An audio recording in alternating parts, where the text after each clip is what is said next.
Okay. All right. So that's the most exciting part of the class, is watching me set the camera. 15 is the e to the x over y, that kind of thing. Yeah. Which looks promising, right? So e to the x over y equals x minus y. All right, I'll do this side. There, I did my part. Right. I'll write it as dy dx if you want to. Because here we're implicitly differentiating this. Find dy dx. So I did half. Now, how do you take the derivative of this? E to the x to the y. Yeah, the derivative of e to something is e to something. That's a good place to start. Times derivative of that something. And if you just write the rule, and rules don't just mean quotient rule, product rule, they actually mean rules for forms. E to something's derivative is basically e to something with chain rule piece. So I wrote the form, e to something, derivative of something. Now I can focus on what the hell that something is. People actually understand pretty well, but they mess themselves up when they try to do too much all at once. What can you do with this piece here? Quotient rule? Or product rule. Yeah, you could either, or you could, yeah, exactly. I would write, and personally I would do this. It doesn't really matter, right? You can do product rule or quotient rule, right? Which one do you want to do? Quotient. Okay, that's the first thing I heard.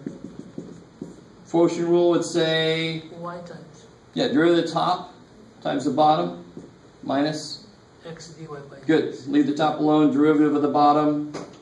That's why the prime, of course, wins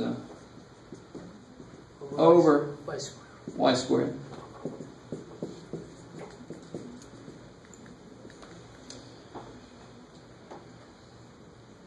Now, what do you think the first thing you should do here to make this easier to work with and look at? Multiply by y squared. Yeah, multiply by y squared, especially because my dy dx that I'm trying to get solved for is stuck over a y squared. So I multiply by the y squared. So I get dx over y minus x dy dx equals y squared minus y squared. Is that cool? Just multiply the y squared. Now it's not too bad. The rest is algebra. I'll leave it to you. You multiply this through. You can move this dy dx stuff here and move the y squared out of the way. Get all the dy dx stuff together so that you can pull it out. It becomes a very recipe-ish thing. After you do the implicit differentiation piece, you try to get all your dy dx stuff on one side so you can pull that dy dx out. Yeah? How do we get to the third step? Here? Yeah. Quotient rule on this. Okay. Yeah. So that's the derivative, the one derivative I have left to do. So then I did that and everything else stayed the same. Yeah. You could have looked at it like a product, and then it would have been y negative 1 plus x. dy. Well, careful. Oh. Derivative of x times y negative 1 plus x. What's the derivative of y negative 1? Negative 1 times y to the minus 2. dy dx. So this would be over y squared, this would be over y, and that is just this after you found like denominators.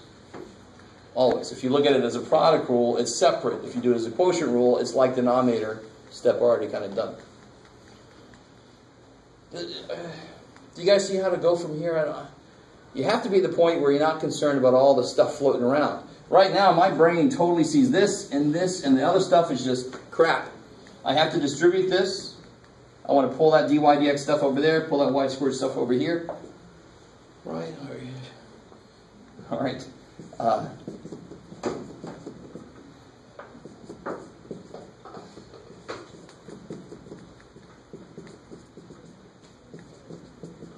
So now I can basically just switch places here. The y squared comes over here. The x, e, y, blah, blah, comes over there. Is that cool? Pull the dy dx out and just divide by what you don't want.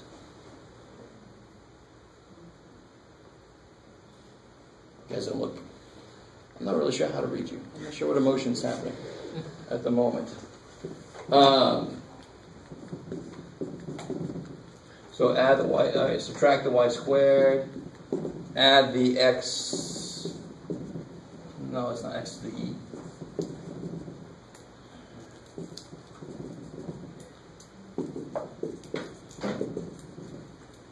So if I pull a dy dx out, I'll have this minus this, and I just divide by that.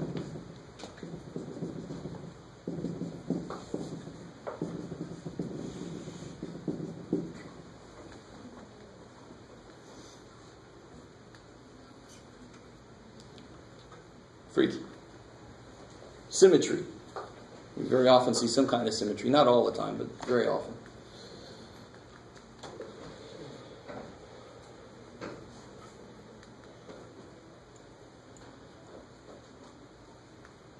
Okay.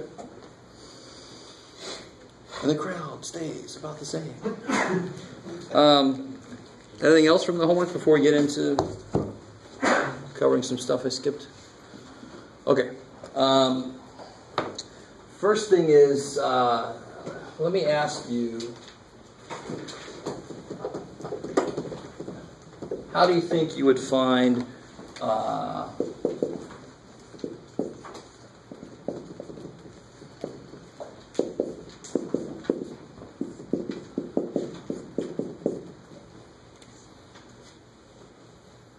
what does that represent, by the way? I don't know if you're used to this notation. Your teacher might have called it something else. Yeah, arc sine, inverse sine, right? Trouble with the inverse being -1, sometimes people think it's the reciprocal. It's not. Cosine x equals sine y? I like it. Just apply the sine. Because anytime I have, like how did we figure this out? We actually, I'm not sure which way we did this now. We did e to the y equals x, and we can take that derivative implicitly. Right, we can do it that way. So anytime we have a function I don't know, but its inverse is a function I do know the derivative for, I'm going to use implicit differentiation. That's actually the immediate power of implicit differentiation. So if I take the sine of both sides, here I get sine y, here I get x. Those cancel, they're inverses. What's the derivative of sine y? Cosine y is x. Yeah, cosine y, I like it. dy dx, chain rule piece, because the inside is a function of x. And x, of course, derivative is 1. And then you solve for dy dx. Now, here comes pre-calc. You try, if you can, you try to keep this as a function of x. If you can.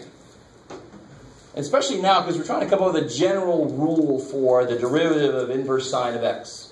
I don't want it defined implicitly. I've got a function, y equals inverse sine of x. I should be able to get dy dx equals some function of x. Right now I got dy dx equals some function of y. No, that's correct. Pre-calculus comes back to. What step here will help me figure out what cosine y is? Do I know anything about y itself as an angle? Any trig values here? I love the fact that some of you guys are like, maybe it's 1/2. No. See here, I know sine y is x. So for the angle y, what can I put here? The hypotenuse will be x. Yeah, well, careful. Sine is, this is sine y equals x over 1. So the hypotenuse is 1. This is x. And This is x. the y piece, X. of course, is x. Right? Now, what's cosine of y then? Cosine of x over 1. Square root of x squared minus 1. What's cosine defined to be from this right triangle? It's defined to be the x side over the hypotenuse, right? So what's the x side? X is squared plus. No, come on, that's the hypotenuse. A squared plus b squared equals c squared. So c squared minus 1 minus x squared. b squared equals a squared, right? So this is all, I really want you guys to get to the point where you can just put it down. Square root, I know it's going to be square root because it's freaking hypotenuse. That's Pythagorean Theorem. Yeah, exactly. The hypotenuse is the biggest thing. So that's there minus the little egg dude squared. So then what's dy dx? 1 over 1 over square root of 1 minus x. It's beautiful. Freaky. Not something I would expect, necessarily. The derivative of inverse sine is that. It's not the first thing that would come to mind. How did we get We're going to be memorizing it? No. Okay. You can if you want to, but inverse trig I'm not going to make you memorize. I'll probably make you rederive some or something. Or I'll give you the rule and then give you an uglier. Because, of course, the minute you know inverse sine, you know inverse sine of natural log of 2x squared plus 7. Because then you just apply the rules. Yeah? How did we get 1 minus x squared? Pythagorean Theorem, so let's say that's A. This is B, this is C. So then B squared equals C squared minus A squared. So 1 minus x squared, take the square root. Is that cool? So well, it would be great if you were at the point where you didn't have to do a lot of that kind of work. You could just kind of see. So if I had this, if I had, what's that going to do? Square root of x squared minus 4. Yeah, square root of big dude minus the other little dude squared. You with me? Yes. And of course, if I had if I had this, 5. that's a y. Sorry. Oh, That's right. That's a 1. 9 plus y squared under the square root. Exactly. I mean, the Pythagorean Theorem: a squared plus b squared equals c squared. So c is the square root of a squared plus b squared. Trust me, especially if you're going into count 2, you want to be able to do that kind of thing relatively quickly, not waste a lot of time there. It should be something you do real quick. The math involved in Pythagorean Theorem is not difficult at all. It's just you got to train your brain how to look at it very quickly. Okay, cool. So you guys figure out, let me give you a nice ugly one. Figure out the differentiation rule for this.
Alright, so we get cosecant y equals x. What's the derivative of cosecant y? Cosecant y, cotangent y. No negative. Good, negative cosecant y. Be really, really careful. If you wrote, what mistake have I made if I try to write that and I write this? Oh, you're taking the negative cosecant y times cotangent, or You're supposed to be. Well, what am I doing there? You got the y, so This function is a function. Yeah, it's like this cotangent is inside the cosecant, right? So be really careful. I know your brain says cosecant, cotangent. But that would be like cosecant of cotangent. Completely different function. Very different function. So negative, all the co stuff, remember all the co stuff, including cosine, comes out negative when you take the derivative. That's a nice quick thing, rule to know. Of course, what do I need there? Good. dy dx equals 1. Good. The big mistake is to just leave that as x. Got to take derivative both sides. And then, so dy dx was negative 1 over this business here. And then you got to do something very similar to what we did there. I know this, so what triangle can I set up? Which side do we know?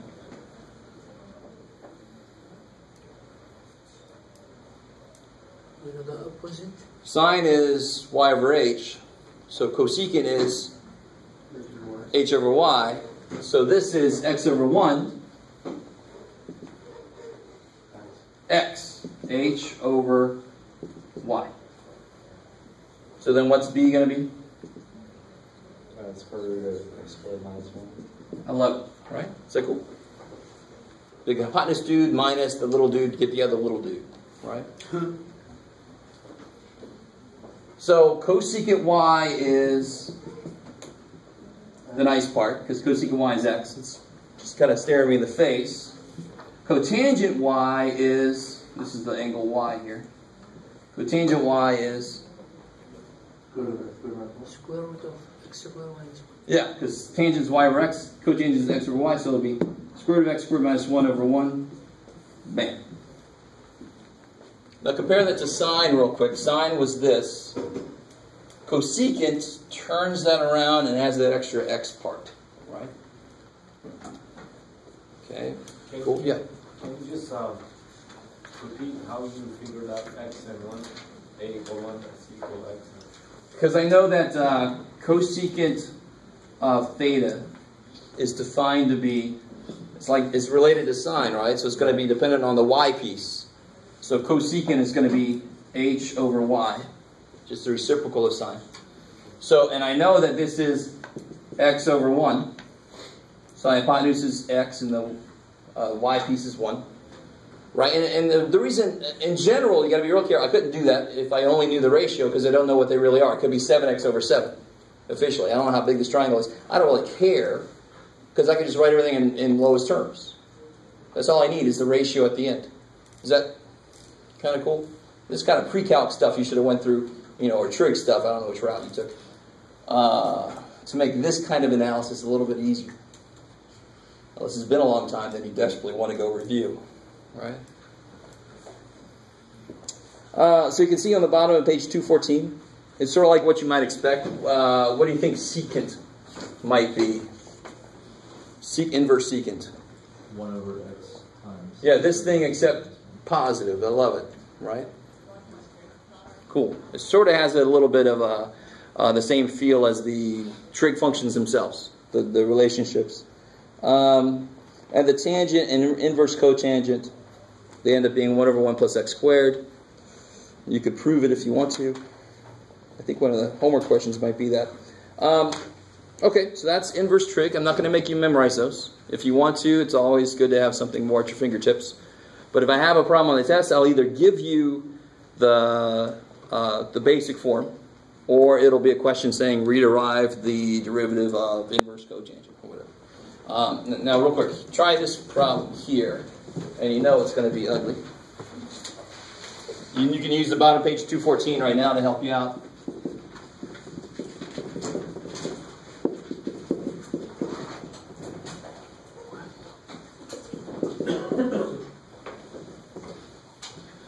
Oh, what you got here, Jeff? I don't know.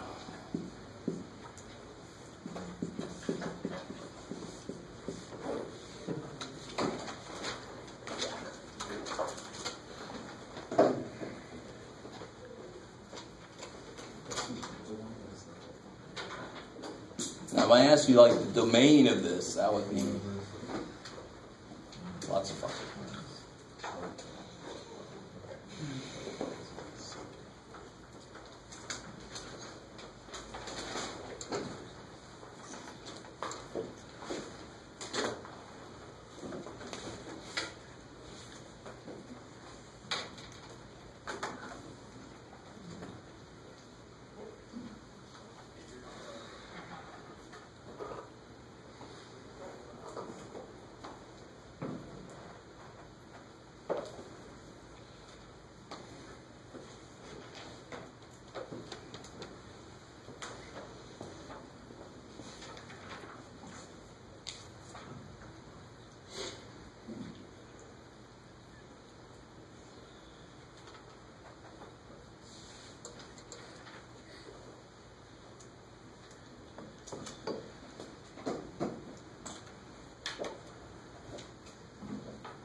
So the derivative of inverse secant is the positive of the cosecant one we just found, right? So if I apply that rule, here's where you start to really, well, let's see. The rule itself has multiple places where the input of the original is located. Correct? The grammar in that sentence was actually really good. I was worried as it was coming out. So this has got to go anywhere there's an x in the rule. That's how rules work. Right? There's forms. So the derivative of inverse secant of stuff is 1 over stuff times square root of stuff squared minus 1 times 1 over inside the ln. Well, the derivative of the inside. I like it. 1 over. I like it. Cool. So this equals this business times derivative ln is 1 over that thing Times that thing. Times the derivative of that thing. derivative of that thing. You with me? So, Let you absorb that. so only the 12x cubed minus 2 would ever be on top, and everything else would just be on the bottom. Exactly. So you can throw that bad boy over here, Anything else is all over this times 3x to the 4. I'd probably put that out front. Yeah. Yes, sir. So you just fill in the ln for the x values and then take the derivative? Yeah, I mean, whatever's in here, whatever this is, the inverse secant rule says it's 1 over whatever the hell this is times square root of whatever the hell this is squared minus, I mean, whatever the hell this is. That's what that rule tells you to do.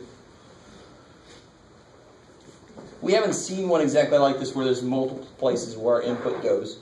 Except for like secant itself. Just straight up secant is actually worse than you might think. Because its derivative, what's the derivative of secant? Secant tangent, right? Secant x, tangent x. So if I put extra crap in there, it'd have to be secant stuff, tangent stuff, times derivative stuff. Maybe. Okay, cool. So, I mean, once you, we're going to continuously learn a few more derivatives of things, and the minute we learn a new derivative thing, I can throw it into the mixture of all the old rules. All the rules still hold. I don't care what function we're looking at. So when you take a derivative of secant having something in the x position besides x, you would only take the derivative of that piece once, right? Even though it's there twice? Exactly. Okay. I like it. So real quick, just to do an example, because it's a little bit easier to look at than that. Right, secant of e to the tangent of x. Yeah. Let's discuss it. And then you want to take the derivative. Derivative secant of something is secant of that thing, and then tangent. Exactly. Times the derivative. So I like the way you said it. This does show it twice, but that's just because of the rule. It doesn't mean it suddenly has to do everything twice. It's just the rule for secant. I'm done with that part. Times the derivative of the inside. Right, so that still has to be done. So it'd be secant, blah, blah, blah. And then this, God, Jeff, you really... right, tangent of e, blah, blah. What's the derivative of this? Secant sibling, and then you develop. Yeah, I love this one. Derivative tangent is secant squared. That's the inside function. Times 4. Derivative of that is 4. So the better you get, the more comfortable you get, the more you can do several kind of links at once. The less comfortable you are, the less you should try to do that. But isn't the secant square is derivative of secant is no. Secant times tangent. Yeah. Cool. What really blows my mind is if somehow you could set up the limit definition for this, it does become this after you do that work, and thank God we don't have to do that. That would be really disgusting. Yes. What if you have a trig function to the x? Like raised to the x. Oh, okay, we're sort of getting there. We are. Yes, we are. And get out of my head. What the hell? Yeah, it's freaking me out. How did we get 4 secant squared x 4x? Okay, so that was a multiple. Let's look at this by itself. Is that cool? Because this part's done, and then that's the question, really, right? So this guy's derivative would be itself, because it's e, right? Mm-hmm. Times the derivative of tangent 4x. Mm-hmm. That derivative is secant squared. You with me? Yeah. So then this is just coming from the right. What's the derivative of tangent 4x? Secant squared. 4x. But 4x itself is an inside function. Yes. So I have to multiply by the derivative of 4x, which is 4. Why did we add here e to the power 10 4x? It would bring all that in front of it. Because it's only for the 10 4x.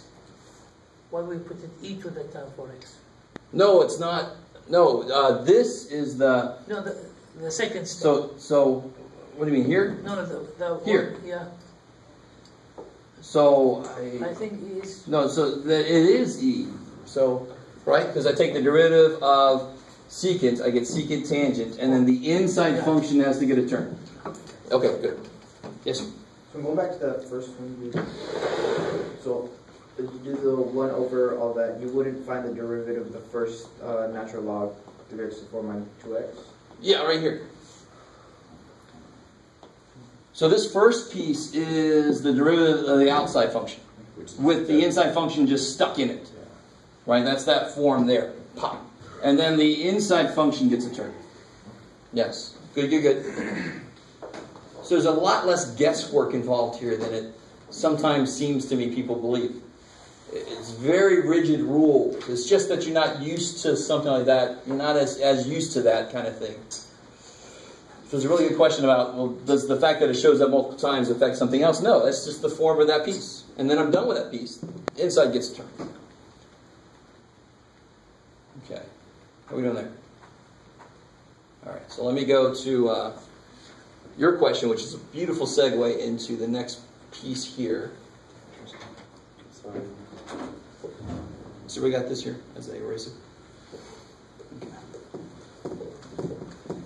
I had a teacher that would 4x squared, you see, is 8x, and then he would erase it as he went. I was like, please stop. So your question, in fact, I'll use your exact, what if you had tangent x to the x? I love it. It's even worse than what I was going to do. I still want to do what I was going to do because it's interesting to see. But we currently, do we have any rule that helps us out here? Yeah, you can do a to the x times ln. I love it. So we do have a rule for a constant to a power, of a variable power, right? Mm-hmm. Is that the form I'm in right now? No. No. Is this a constant? No. No. But maybe it'll end up looking that way a little bit. You with me? But it's not in that form because A is the reason it's A is because it's got to be a constant for that to really work. How are we doing so far? So the problem here is the stupid variable is in the power. And we know exactly what to do when that situation arises. If we don't want the variable in the power, what do we apply? We apply the eraser. No, we apply... and say, I'm sorry, I missed that. ln? Yeah, I'm sticking. ln. ln. So if you take ln to both sides, Bring that x down. bring the x down, and then you do Product rule? implicit differentiation, which will involve that. Yes, exactly. So this side, this happens a lot, believe it or not. I mean, you often get functions of x to powers of that are functions of x. This is how you do it. You take the natural log, you kind of break those parts up. This side, 1 over y dy dx. I love it. This side, I think you already said, is a product rule, so derivative of that times this, let me write that more explicitly, plus this, what's the derivative of ln tangent? Secant squared over tangent. Alright, let me see. So 1 over tangent times the derivative of the inside. Are you guys with me? Am I going too fast? Times Secant squared. secant squared tan. How did we get No, 1 over because tangent x? you multiply. Where are we at? Sorry? How do we get 1 over tangent x? So you just Oh, what's the derivative of ln of anything? 1 over Anything. 1 over that thing. And then that thing gets a turn. Good. So the step I kind of skipped here was x prime ln tangent x plus x ln tangent x prime. So here's x prime is 1, ln tangent x, plus x, and then this is the derivative of ln tangent x. So there's the rule, and then there's the derivatives. And then you just clean it up if you can. Not a hell of a lot we could do here. Tangent x, so this would be cosine over sine, and that's 1 over cosine, so you could eliminate a cosine. You see that? So this will be plus x. You'll end up with like 1 over sine cosine. Is that true? This will be cosine over sine, 1 over cosine squared. 1 cosine dies, you get that. So you put x up there, but it's not much you can do. It's plenty.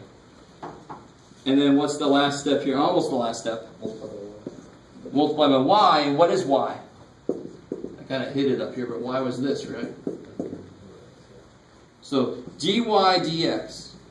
Don't forget over here, we have to solve for dy dx, and we're always going to have that 1 over y because we're going to have that ln that leads to that. Equals multiply by y, which is this, tangent x to dx times ln of tangent x plus x over sine x, cosine x. Good Lord. Nowhere near what we were hoping. But notice something. What was your, this still kind of works here. Notice if I looked at this mistakenly like this, and of course this guy's derivative, like he said, is itself natural log of a, right? So if I looked at this the same way, it would be itself times natural log of the base, which is tangent x. Isn't that this part here? Yeah. You're just missing the derivative. You're just missing the, yeah, a little extra piece. So let me get you guys to try a slightly easier problem out that's like this, and then I want to point out something really kind of cool.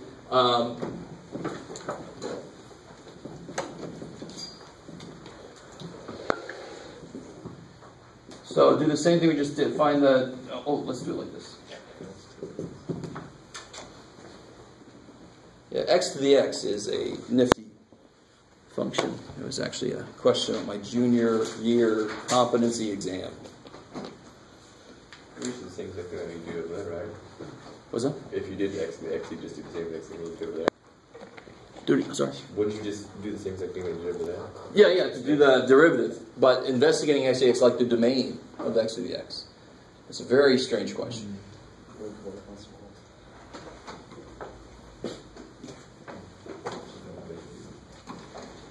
So apply the same thing we did here to that. It should be a little easier since I don't have a tangent in there. Or text your friend. It's okay. Either thing. It's wide open. Now it's just Siri talking to me. It's wide open. Huh? It's just Siri talking to me.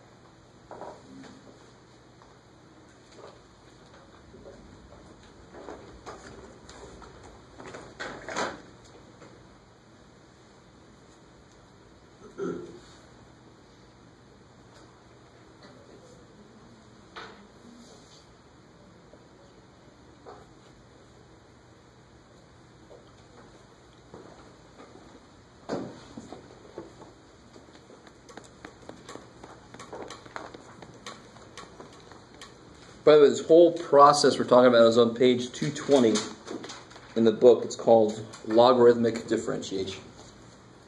Wouldn't mind question being in that book? Would they explain that in the book? Which one? Which part? That Oh, one. this one. Yes. Could be. Eventually.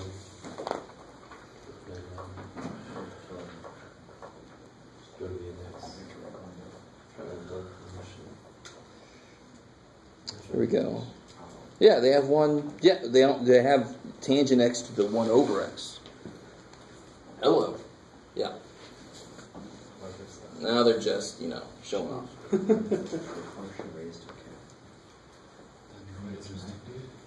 Professor, the 1 over y there on the other side of the equal sign, where did you get that again? Derivative of ln of something is 1 over that something. And then the chain rule. Yeah. So ln is one of the nicest little derivatives. It's just 1 over that thing, and then chain rule piece if you need it. It's almost as nice as its inverse function.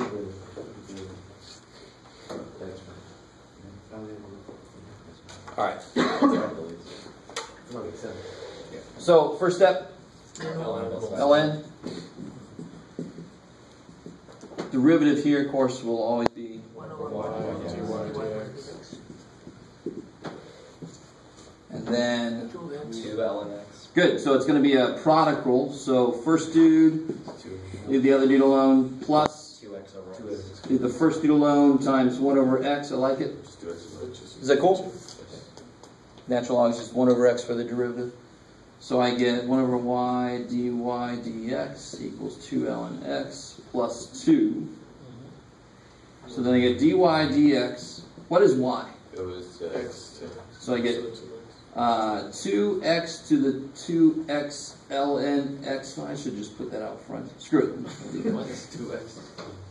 What's the matter? So y is this. So I'm going to multiply both sides by y, which is this. So I'm going to multiply that by there. Where did the 2 from? Oh, you brought Just it. that. Because it's so 2x to the 2x, or is that? Oh, you just That distributed it. is. You distributed it, that's why. I just multiply the y up. Is that cool? Multiply both sides by y. But what is y? Y is x to the 2x. But you distributed it. And then, of I course, was you confused distribute about. it. Yeah. Yes, sir. Would it matter, like on a test, if you distributed the x to the 2x out? How do you mean? More than this? No, like if we didn't do that, we didn't multiply. Oh, would it be bad if you stopped here? Yeah. Not really. I mean, if you leave something undone that is like terms or cancels or something like that, then I'm going to take some points off. That's the least cleaning up you should do, is that. Now notice this real quick. I've actually never looked at like this before until just earlier. So I'm a little excited. If I made a mistake with this and I thought it was, like we said earlier, a to the 2x, what would its derivative be? It would be x to the 2x times ln x. Yeah, it'd be itself Or ln. times ln x, right? And of course times the derivative of the inside, you gotta get that thing in there. So you see that is there. Is that cool? Chain rule there for the 2. I think it still works, right? Yes, cool, because it's a to the 2x, so chain rule has to apply.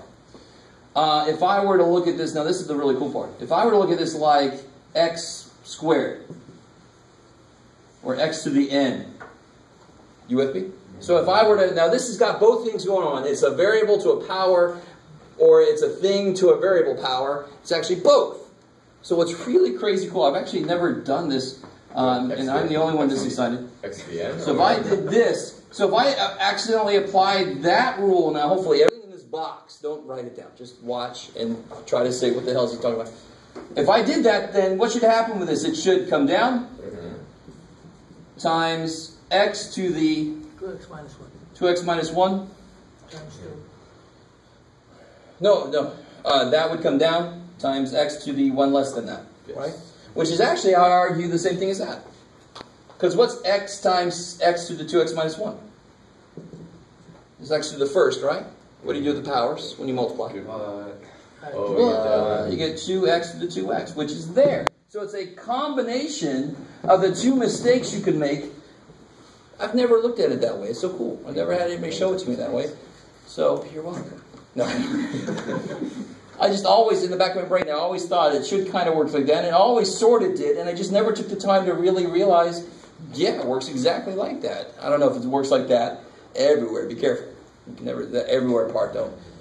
And don't even try to do it this way. This is just an interesting thing to realize. It's not a method. Okay? My teacher said to do it this way. Make two mistakes, put them together, you're right. So I just assumed it was how math worked. That would be a bad idea.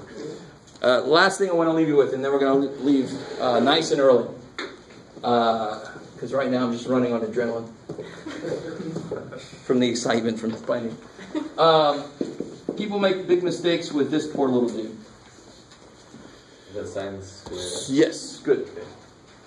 Especially writing it. Differentiating it, or? Differentiating, yeah. And in fact, in general. That's a shortcut way of writing what? Sine x times sine x. Yeah, sine x squared. But if you don't realize that's what it is, you can make very simple mistakes. I mean, it's a lot easier to see here that what rule would be involved. To be the chain rule. Chain rule, exactly. So, what do you get when you take the derivative? You bring the 2 down. The 2 comes down. Sine x to the first power. And then you do the derivative inside, which is cosine. Good, times cosine x, because that's the derivative of the inside. Which is a trig identity. Trig identity. Sine 2x. Yes, good. Sine 2x. Which is just, if you need to write it like that, great. So be real careful. Some of the homework will involve, you should get really, really used to, as you do the homework, having questions where they say find a horizontal tangent line.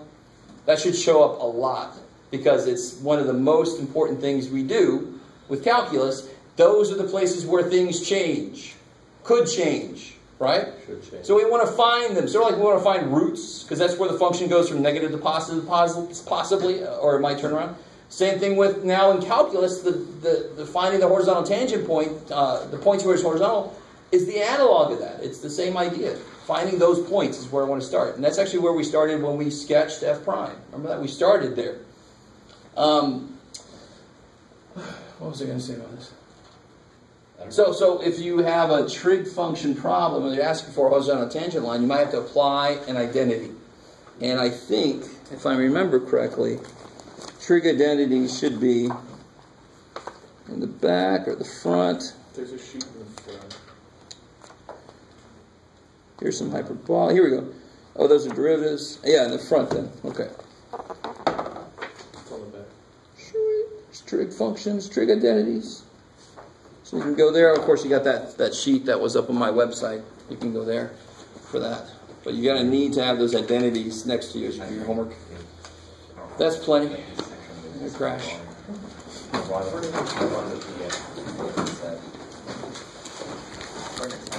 Professor,